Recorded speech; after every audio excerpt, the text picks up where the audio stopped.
ભગવાન ભોળાનાથના અનેક સ્વરૂપોમાં પારદ શિવલિંગનું વિશેષ સ્થાન માનવામાં આવે છે. શાસ્ત્રો અનુસાર પારદ શિવલિંગના દર્શન અને પૂજનથી ભક્તને ભગવાન શિવની વિશેષ કૃપા પ્રાપ્ત થાય છે અને જીવનમાં સુખ, શાંતિ તથા સમૃદ્ધિનો આશીર્વાદ મળે છે. આજે આપણે દર્શન કરીશું સુરતના પાલ હજીરા રોડ પર આવેલા એક એવા પવિત્ર શિવધામના કે જ્યાં બિરાજમાન છે વિશ્વવિખ્યાત પારદ શિવલિંગ અને જ્યાં વર્ષભર હજારો ભક્તો દર્શનાર્થે ઉમટી પડે છે. તો આવો કરીએ આ દિવ્ય ધામના દર્શન. શિવજી એટલે સમર્પણની ભાવના, બીજાનું સારું કરવાની ભાવના. શંકર ભગવાનના તમામ કર્મો માનવ જીવનને ઘણો બધો બોધપાઠ આપનારા સાબિત થયા છે. એ પછી સમુદ્ર મંથન સમયે હળાહળ વિષ પીને નીલકંઠ કહેવડાવવાની વાત હોય અથવા તો એક લોટા જળથી જ રીઝીને એક સરળ પરંતુ નિર્મળ સ્વભાવની વાત હોય, અને આ જ સરળ સ્વભાવના કારણે તો શંકર ભગવાન ભોળાનાથ કહેવાય છે. સ્વયંભૂ શિવલિંગ સિવાય જે કોઈ લિંગનું નિર્માણ કરીને તેની પ્રાણ પ્રતિષ્ઠા કરવામાં આવે છે તેમાં અલગ અલગ ધાતુઓનો ઉપયોગ થાય છે અથવા તો અલગ અલગ પથ્થરોનો ઉપયોગ થાય છે. પરંતુ આ તમામમાં પારદ ધાતુમાંથી બનાવેલ શિવલિંગ એ શક્તિનો સ્ત્રોત કહેવાય છે અને સર્વસિદ્ધિની પ્રાપ્તિ કરનારો કહેવાય છે, જેનો ઉલ્લેખ પુરાણોમાં પણ છે.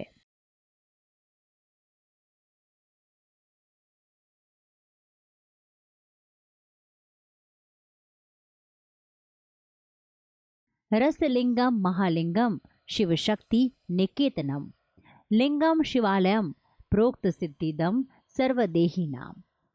અર્થાત રસલિંગ એ જ મહાલિંગ છે જેમાં શિવ અને શક્તિનો વાસ છે અને જે સાચું શિવાલય કહેવાય છે, જેના કારણે જ ભગવાન શિવે સ્વયં કહ્યું છે કે મને પામવા માટે 12 જ્યોતિર્લિંગના દર્શન કરવા અથવા તો મારા પારદ શિવલિંગના દર્શન કરવા, બંનેમાં હું સમાન ફળ જ આપીશ. આથી પારદ શિવલિંગનો મહિમા અનેરો છે. સુરતના હજીરા રોડ પર આવેલું પારદેશ્વર મહાદેવ મંદિર આ જ કારણે હજારો ભક્તોની આસ્થાનું કેન્દ્ર બન્યું છે, કારણ કે આ મંદિરમાં જે શિવલિંગ છે એ પારદ ધાતુમાંથી બનેલું છે અને તે પણ 1751 કિલોનું.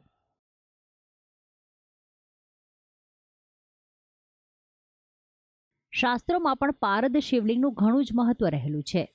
મંદિરમાં પ્રવેશતાની સાથે જ એક તરફ દેવાદિદેવ મહાદેવનું ગર્ભગૃહ દ્રશ્યમાન થાય છે તો બીજી તરફ માં અંબાનું ધામ.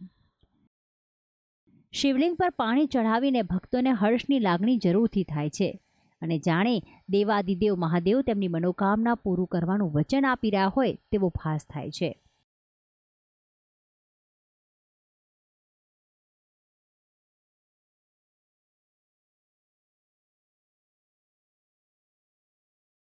તો મંદિરમાં દેવાદિદેવ મહાદેવની સાથે સાથે શનિ મહારાજનું પણ સ્થાનક અહીં આવેલું છે.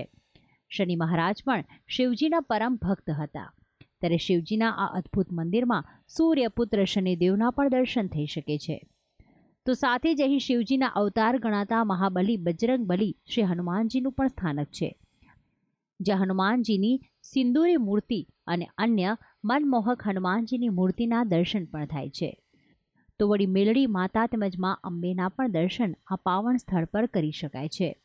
તો આમ દેવાદિદેવ મહાદેવ સાથે અન્ય દેવી દેવતાઓના દર્શન કરીને ભક્તો ધન્યતાની લાગણી અનુભવે છે. શિવ શંભુના કેટલાય મંદિરો ભારતભરમાં આવેલા છે અને તેમના નિરાકાર સ્વરૂપ એટલે કે શિવલિંગનો પણ અલગ અલગ વસ્તુઓ દ્વારા નિર્માણ કરીને ભક્તો તેને પૂજે છે અને ભજે છે. પરંતુ સુરતના હજીરા રોડ પર આવેલ ગુજરાતનું સૌથી સુંદર અને આકર્ષક પારાનું શિવલિંગ ભક્તોની આસ્થાનું વિશેષ કેન્દ્ર બની રહ્યું છે. ત્યારે ભગવાન કેદારનાથથી લઈને જ્યોતિર્લિંગ કે અન્ય મહાદેવના શિવલિંગ અને મંદિરો છે, તેમના દર્શન કરવાથી જે ફળની પ્રાપ્તિ થાય છે તેનાથી પણ કરોડ ગણું ફળ પારદના શિવલિંગના દર્શન માત્રથી જ થાય છે. ભક્તિ સંદેશ, સંદેશ ન્યૂઝ, સુરત.